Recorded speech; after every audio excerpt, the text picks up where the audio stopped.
All right, so for chapter 2, we're going to talk about kinematics, and that's a fancy word that really means motion. And so some of the things we're going to talk about is distance and speed, scalar quantities, one-dimensional displacement and velocity, vector quantities, acceleration, kinematic equations, constant acceleration, and free fall. So the first thing that we need to understand is that distance is the path length traveled from one location to another. It will vary depending on the path. Distance is a scalar quantity. It is described only by magnitude. The average speed is the distance traveled divided by the elapsed time. So if I calculate the total distance traveled and divide that by the total time that it was traveled, we would get an average speed.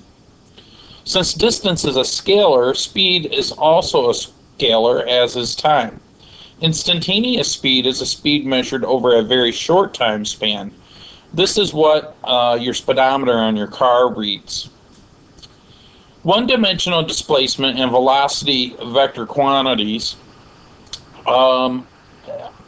This concept of vectors relates to a magnitude and a direction.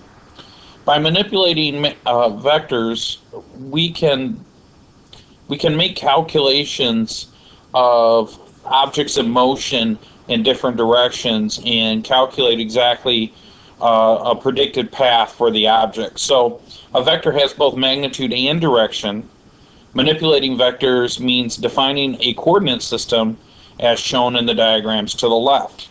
And so normally what we do is we look right here and we'll see that our y-axis is a up and down and our x-axis is left to right.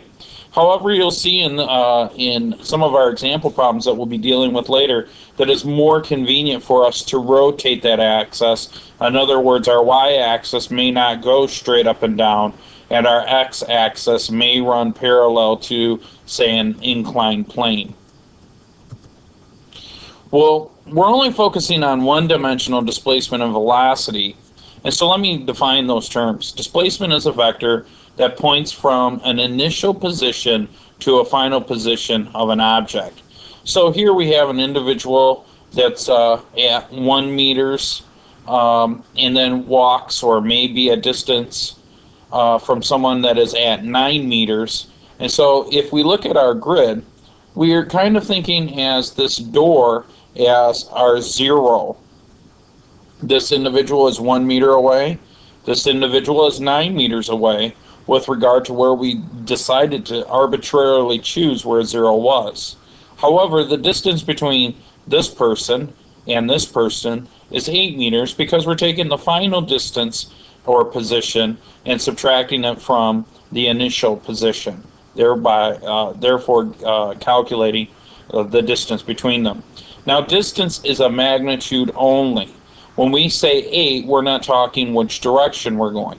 However, this young man is traveling in the positive x direction, while this young lady is positing in the negative x direction. However, distance only refers to the number of units between them. Now, an object's position coordinate may be negative while its velocity may be positive. The two are independent from one another. So this is a little different than average speed. The average velocity is actually the displacement total over the total time traveled, okay? So displacement is different than distance because distance refers to how far something has moved with no regards to the direction it moved in. However, displacement is a vector quantity, therefore we cannot ignore the direction in which something moves. So there is a slight difference between displacement and distance. That is why we use different terms, average velocity versus average speed. And because velocity is a measurement of a vector over time, then velocity is also what we call a vector quantity. For motion in a straight line with no reversals, the average speed and the average velocity are the same. When we say no reversals, what we're really saying is no change in direction. So if we don't change the direction, then the velocity should be the same as the speed. Otherwise, they are not. Indeed, the average velocity of a round trip is 0, as the total displacement is 0. In other words, if I start over here move over here, and then come back to where I started, my initial point and my final point are the same.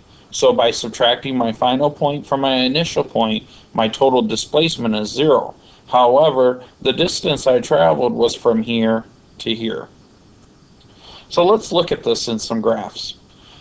We can visualize a uniform velocity, meaning the velocity doesn't change, by creating a graph of position over time.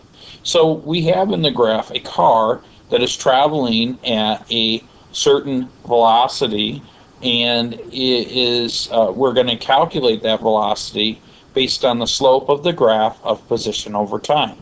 So at time 0 seconds, the car has not been displaced at all.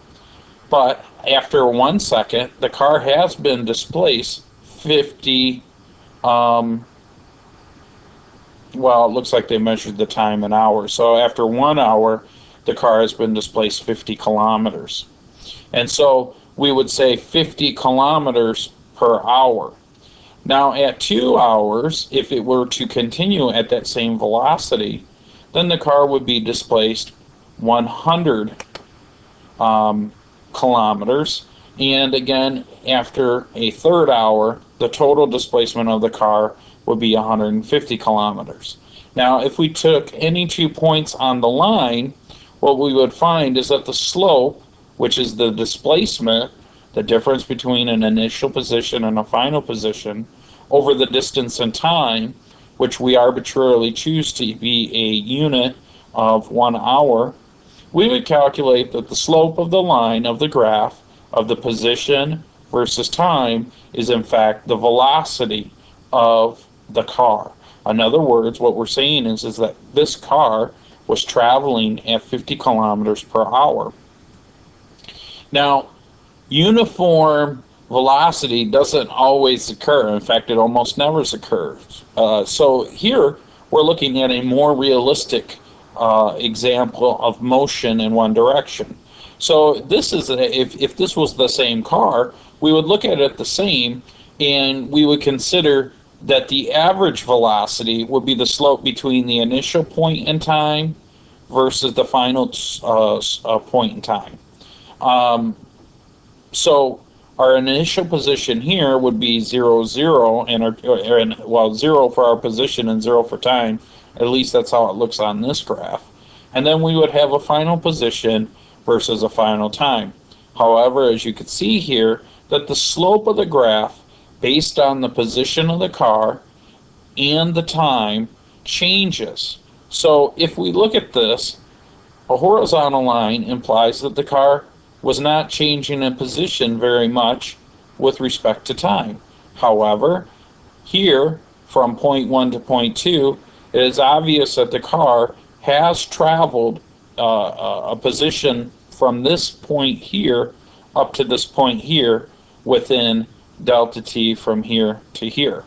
And so what we see is that the car is in motion from here to here. However, if we look at its position, as we come back down around, the car is actually reversing direction. In other words, at one point it was at this position, and it appears to have traveled back towards its initial position by the time we reach point 4. What that means is that here at point 1, our velocity is in a positive direction because the slope is positive. Here, because the slope is negative for a brief instant in time, the car is not in motion. Maybe it stopped and turned around. Here, at point 3, we have a negative slope, which means that the car is traveling but in the negative direction. It's returning to its original position. Again, at 4, because the slope is 0, that means the velocity is 0, so the car is not moving with respect to time. And then, because the slope from point 5 is so steep, that means that the car is traveling a great position in a short amount of time. However, overall, the average speed is from the initial point of time and position to the final point of time and position. So it's not always easy at first to determine if the car is speeding up, changing directions, slowing down. It takes a little bit of practice. So a change in velocity then would mean that there is an acceleration that takes place. And so we calculate average acceleration by taking the change in velocity over the time it takes to make the change. And if we go back to our original equations, we said that v, so any change in anything is represented by the Greek letter delta. So this would be delta v, or change in velocity. And so anytime we calculate change, we take the final position, or the final velocity, or the final time, which is usually going to have the subset notation of 2, minus the initial position, or the initial velocity, or the initial time, which will have a subset notation of 1. You could also see this written in your textbook another way, where the final velocity has no subset notation, and the initial velocity has a 0, or what we sometimes refer to as naught. So this would be stated as v minus v naught, meaning the final velocity minus the initial velocity, and this would be t minus t naught, meaning the final time minus the initial time. So acceleration means that the speed of an object is changing, or its direction is, or both. So here we have a truck that is moving in a certain direction, and remember, velocity is a speed which has a magnitude and a direction.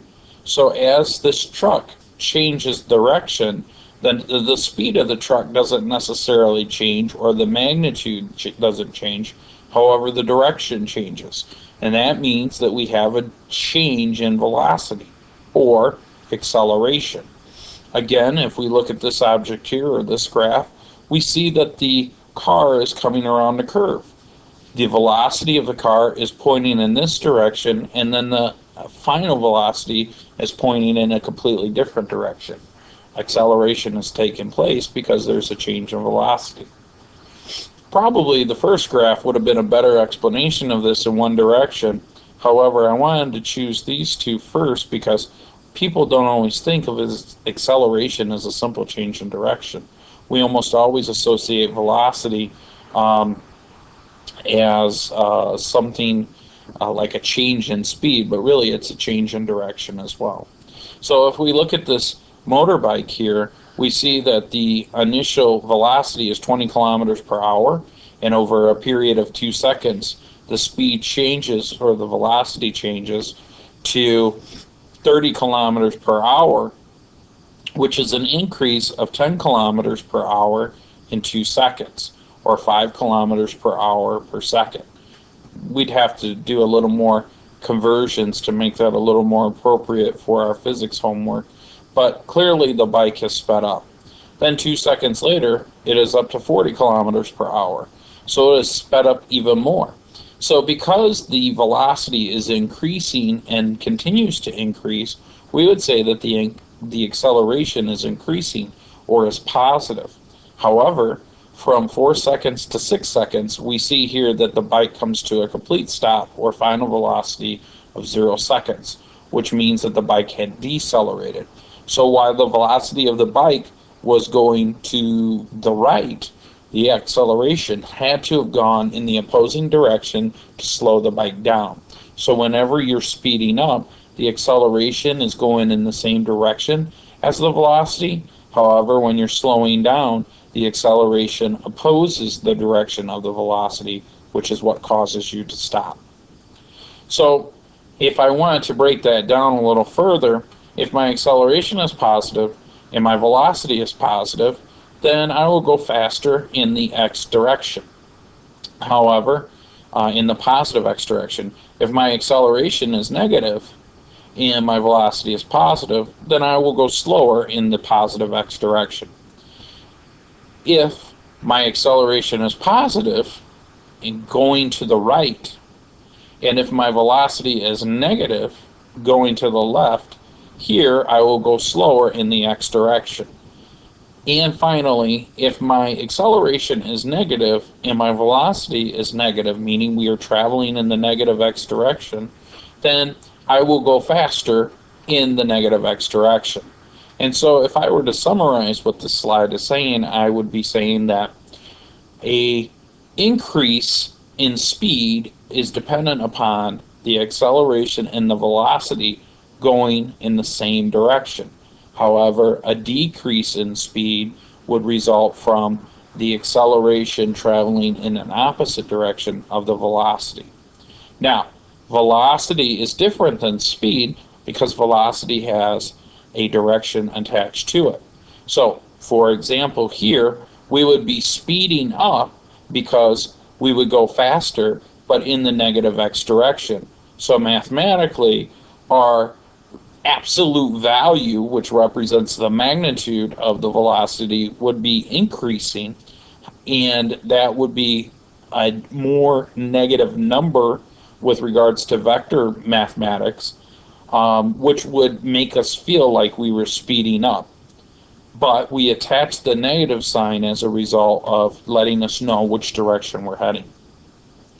So if we look at this, and this equation is kind of a combination of all of our other equations from the previous slides, we could find that the final velocity is equal to the initial velocity plus acceleration over time.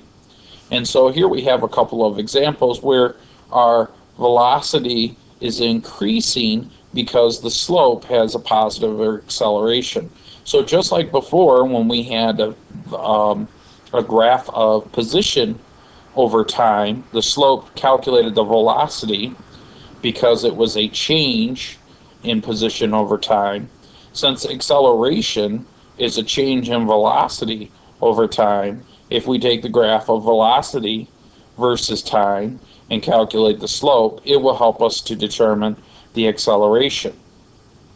And if you think about that, this looks like y equals mx plus b, where the initial velocity is the y-intercept. Here we have an example of a negative slope, and as you can see, the acceleration due to time opposes the velocity. So we have a velocity in this direction, however our acceleration over time travels in the opposite direction. And here we could start with a negative velocity and a negative acceleration, but you would see that there is an increase in velocity, but in the negative direction. And finally, here you would see a decrease in speed, but an increase, well, maybe I should word that a little better.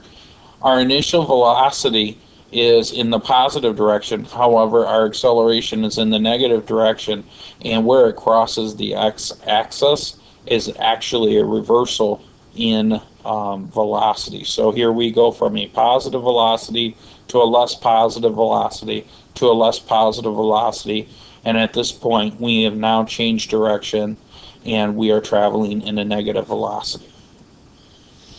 So if I do some fancy math and substitute some different equations in for that last equation, I get the following kinematic equations based on constant acceleration. Now, these equations only work if the acceleration is constant and not changing. So our final position x will be equal to x naught plus our average velocity times time. Our average velocity will be equal to our final velocity plus our initial velocity over 2. And then our final velocity is equal to our initial velocity plus the acceleration times time.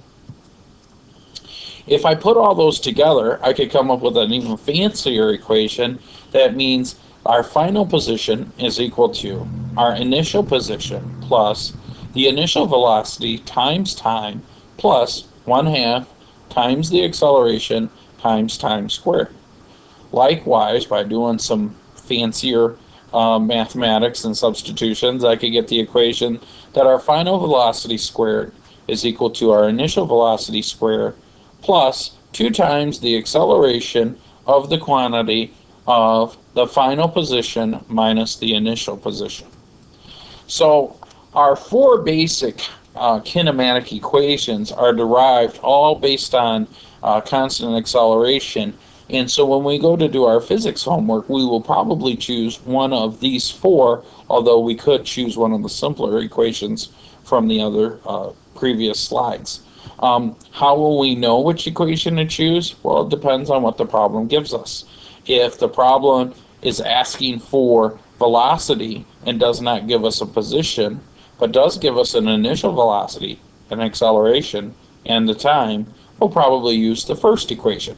However, if they don't give us any time and give us a velocity and a final velocity and the acceleration and the distance traveled or displacement, we might use the fourth equation. Notice that it does not have a t for the variable time.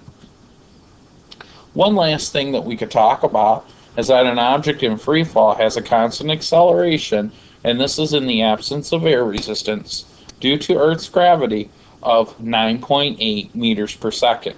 This acceleration is always directed downward towards the center of the Earth. The effects of air resistance are particularly obvious when dropping a small, heavy object, such as a rock, as well as a larger, light one, such as a feather or a piece of paper.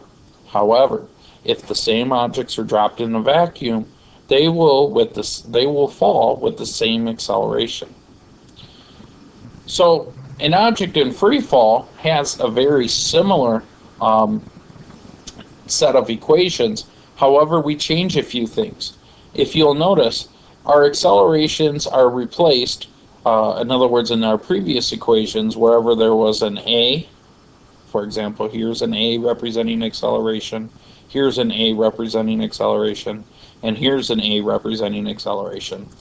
When we go to the free fall equations, we substitute all the A's with G's because in free fall, all objects accelerate in the negative direction, and that acceleration is 9.8 meters per second.